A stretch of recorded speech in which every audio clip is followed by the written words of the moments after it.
Hi friends, welcome to my channel. మీకు first part అనేది పెట్టాను కదండి, ఉషా షేయింగ్ మిషన్ ఎంబ్రాయిడరీ అని చెప్పి. ఇలా చుట్టూ అయితే మెడ చుట్టూ అయితే వేసాను కదా నేను. ఇలా 2 కలర్స్తో అయితే వేసానండి నేను. ఎందుకంటే బార్డర్ వచ్చి ఇక్కడ మనకి లైట్ వచ్చింది కాబట్టి బ్లూ బార్డర్ ప్లస్ ఇది కలిపి ఉందండి శారీకి కూడా, అందుకని చెప్పి నేను అలా తీసుకున్నాను. ఇప్పుడు మనం సిల్క్ థ్రెడ్ తీసుకోవాలి. దీన్ని వచ్చి మనం 4 వరుసలు ఎక్కించుకోవాలన్నమాట. అంటే 4 వరుసలు ఎక్కించుకుంటే మనకు వచ్చేది 8 వరుసలు అవుతుందండి. అటు ఇటు కలిపి 8 వరుసలు అవుతుంది. మనం అలా థ్రెడ్ ఎక్కించేసుకోవాలి. అంటే మనకి ఎక్కలేదనుకోండి, కొంచెం గమ్ అయితే అప్లై చేసుకోవచ్చు అన్నమాట. ఇలా చూసారు కదా, 8 పొరల్లో అంటే 8 థ్రెడ్స్ వచ్చాయన్నమాట. అలా అంటే 4కి ప్లస్ మళ్ళీ ఇంకొక 4 యాడ్ చేసాం అన్నమాట. ఇది కుట్టినప్పుడే లైన్స్ కుట్టినప్పుడు నేను క్రాస్ కూడా కుట్టానండి అదే మిషన్ మీద. ఇలా అయితే వచ్చిందన్నమాట. చూసారు కదా ఎలా వచ్చిందో, అలా వచ్చింది. దీన్ని ఇప్పుడు నేను ఏంటంటే క్రాస్గా ఉండి ప్లస్ కుట్టి అయితే కుడుతున్నానండి దీన్ని. అంటే మనం తీసుకున్న ఈ ఒత్తుగా ఉండే థ్రెడ్ తీసుకున్నాం కదా, సిల్క్ థ్రెడ్ని ఇలా మనం ఒక 2 వరుసల్లో క్రాస్ కుట్టాలండి. మళ్ళీ ఒకటి వేసాం కదా, మళ్ళీ ఇంకొకటి వేయాలి క్రాస్గా. అంటే నేను ఇచ్చిన లైన్స్ కూడా ముద్దకుట్లా ఉంది కదా, అందుకని చెప్పి ఇంకలా క్రాస్ పెట్టనమాట. ఇది రాలేని వాళ్ళు కూడా ఈజీగా కుట్టుకోవచ్చండి. మనం మగ్గం వర్క్ అలాంటివి చేయించుకోవాలంటే బ్లౌజ్కి కాస్ట్ ఎక్కువ అవుతుంది కదండి. అలాంటప్పుడు మనం ఇలా కూడా ఇంట్లో స్టిచ్చింగ్ చేసుకోవచ్చు, ఇంట్రెస్ట్ ఉన్నవాళ్ళు. ఇప్పుడు నేను అలాగా క్రాస్ వేసాను కదా, ఇప్పుడు మళ్ళీ ఇదే క్రాస్గా వేస్తున్నానండి. ఇలా 2 వేయాలి. మళ్ళీ అటు 2 వేసాం కదా, ఇటు 2 అంటే మొత్తం కలిపి 4 లైన్స్ వస్తుంది అటు ఇటు కలిపి. అంటే సింపుల్గా అయిపోతుంది డిజైన్ అని.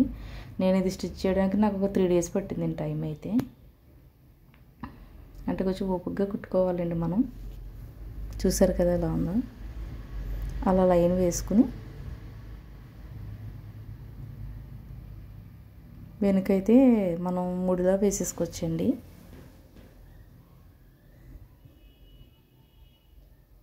ముడిలా వేసేసుకోవచ్చు వెనుక. ఇది హ్యాండ్ ఎంబ్రాయిడరీ అండి, చాలా బాగా వచ్చింది కూడా. మీకు లాస్ట్లో చూపిస్తాను బ్లౌజు. చాలా నీట్గా వచ్చింది. ఈ సిల్క్ థ్రెడ్స్ అనేవి మనకి ఎక్కువ ఫ్యాన్సీ స్టోర్లో అది దొరుకుతూ ఉంటాయండి. వీటిని తెచ్చుకుని మనం స్టిచ్ చేసుకోవచ్చు. కాకపోతే ఏంటంటే ఇవి ఎక్కువగా చిక్కులు పడిపోతుంటాయి. ఆ చిక్కు అనేది పడకుండా మనం ఇలా అయితే స్టిచ్ చేసుకోవచ్చు అన్నమాట. అలా ఇటు 2 వేసాను, మళ్ళీ అటు 2 వేస్తాను.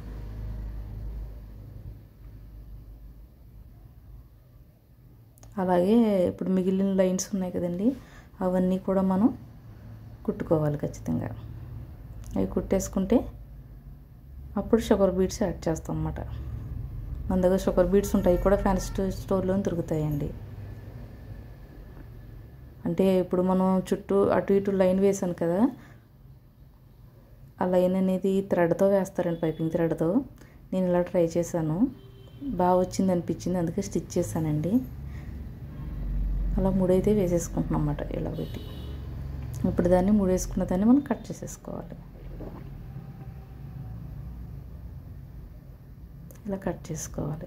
దీనివల్ల థ్రెడ్స్ ఏం బయటకు రావండి, వర్క్ కూడా అందంగా కనిపిస్తుంది. ఇప్పుడు మిగిలిన లైన్స్ కూడా స్టిచ్ చేసేసుకున్నాను. చూసారు కదా, ఇలా స్టిచ్ చేసేసాను. ఇప్పుడు షుగర్ బీడ్స్ తీసుకున్నాను. అలాగే కాటన్ థ్రెడ్ ముందు తీసుకుని సిల్క్ థ్రెడ్ కదండి, కాటన్ థ్రెడ్ తీసుకోవాలి. ఇది 2 వరుసలు, అంటే ఒక వరుస ఎక్కించుకుంటే 2 వరుసలు అవుతుంది కదా. ఇప్పుడు మనం షుగర్ బీడ్ తీసుకుని, ఇది సింపుల్ వర్కే కాబట్టి అండి, మనం షుగర్ బీడ్ తీసుకుని ఈ నీటిల్లోకి ఎక్కించేసుకోవాలి. చాలా షుగర్ బీడ్స్ ఏంటంటే ఒక్కొక్కటి ఎక్కదండి, మనకి సూది బట్టి ఉంటుంది అది. నేను అలా తీసుకున్న షుగర్ బీడ్స్లో చాలా వరకు నాకు నీడిల్లోకి ఎక్కలేదండి అవి. అలా కింద నుంచి ఒక టాకా వేసుకోవాలి, అలా వేసుకోవాలి. అలానే మళ్ళీ ఆ క్రాస్ దగ్గరే మళ్ళీ ఇంకొక షుగర్ బీడ్ ఎక్కించుకోవాలి. మళ్ళీ మన ఛానల్ ఎవరైనా కొత్తగా చూసుకుంటే లైక్ చేయండి, షేర్ చేయండి, సబ్స్క్రైబ్ చేయడం మాత్రం మర్చిపోకండి. నేను పెట్టే వీడియోలు చూస్తారని ఆశిస్తున్నానండి. ఇలా ఇంకో షుగర్ బీడ్ యాడ్ చేసుకోవాలి. మీకు నచ్చితేనే సబ్స్క్రైబ్ చేసుకోండి ఫ్రెండ్స్. అంటే నాకు వచ్చిన ఐడియాలతోటి నేను ఇలా అయితే స్టిచ్చింగ్ చేస్తున్నానండి. మనం మగ్గం వర్క్ కూడా పెట్టాలంటే చాలా అమౌంట్ అవుతుందండి. నాకు ఇది 100 కూడా అయ్యి ఉండదండి బహుశా. ఒకటే తీసుకున్నాను సిల్క్ థ్రెడ్, 2 సిల్క్ థ్రెడ్స్ ఏమో, అంతే తప్ప పెద్ద ఎక్కువ అవ్వలేదండి. షుగర్ బీడ్స్ ఆల్రెడీ నా దగ్గర ఉంటాయి ఇప్పుడుని. ఇలా అయితే స్టిచ్ చేశాను కదా. ఇప్పుడు కిందన కూడా నేను డిజైన్ చేశాను కదండి, అటువైపు ఇటువైపు. వాటికైతే చెమ్కీస్ తీసుకున్నాను. సేమ్ వర్కేనండి. చెమ్కీస్ ఏంటంటే అటు ఇటు కుట్టాను అనమాట. చూసారు కదా, ఇలా అయితే వచ్చింది. చూసారు కదా, చెమ్కీ అటు ఇటు స్టిచ్ చేశాను. అన్నిటికీ కూడా అలాగే చేశాను. ఇలా అయితే వచ్చిందండి. ఇది శారీ కలర్ ఉంది కాబట్టి ఇలా చేశాను. నచ్చితే లైక్ చేయండి, షేర్ చేయండి. By bye friends.